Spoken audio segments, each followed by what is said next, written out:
తిరుమలలో అలిపిరి మెట్లు దగ్గర ఉన్న హనుమంతుని విగ్రహం గురించి మీకు తెలుసా? తిరుమలలో జరుగుతున్న ఈ రహస్యం గురించి మీకు తెలుసా? రాత్రి సమయంలో అలిపిరి మెట్ల మార్గం చీకటి, నీడలు, వణుకు, భక్తుల భయంతో ఏదో ఒకటి జరిగినట్టు అనిపిస్తుంది. ఆ చీకటిలో భక్తులు అలిపిరి మెట్లు పై నడవాలంటే ఎంతో భయపడుతూ వెళ్ళేవారు. దారిలో ఏం జరుగుతుంది అని. చేతులు జోడిస్తూ భయంతో ఎంతో భయపడిపోయిన వారై చూస్తున్నారు. గాలి శబ్దాలు వారి భయానికి ఇంకా ఎక్కువ చేస్తూ భయానకంగా కనిపించేవి.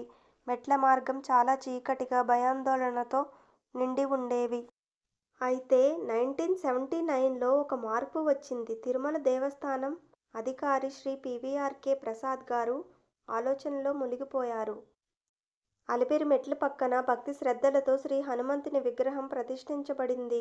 పూల వర్షం, బంగారు కాంతి. చీకటి అంతా తొలగిపోయి వెచ్చదనం వ్యాపించింది.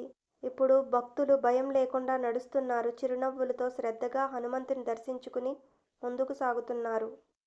జై హనుమాన్ గోవిందా గోవిందా చేతులు ఎత్తి జపం చేస్తూ ఒకరినొకరు ప్రోత్సహిస్తూ నడుస్తున్నారు. హనుమంతుడి విగ్రహం నుండి బంగారు కిరణాలు తిరుమల ఆలయం గోపురం వైపు వెళ్తున్నాయి. దివ్యశక్తి అంతటా వ్యాపిస్తుంది. హనుమంతుడు ఉన్న చోట భయం ఉండదు, భక్తి మాత్రమే ఉంటుంది.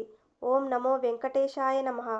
శ్రీ వెంకటేశ్వర స్వామి దివ్య సాన్నిధ్యంలో జై శ్రీరామ్, జై హనుమాన్. గోవిందా గోవిందా.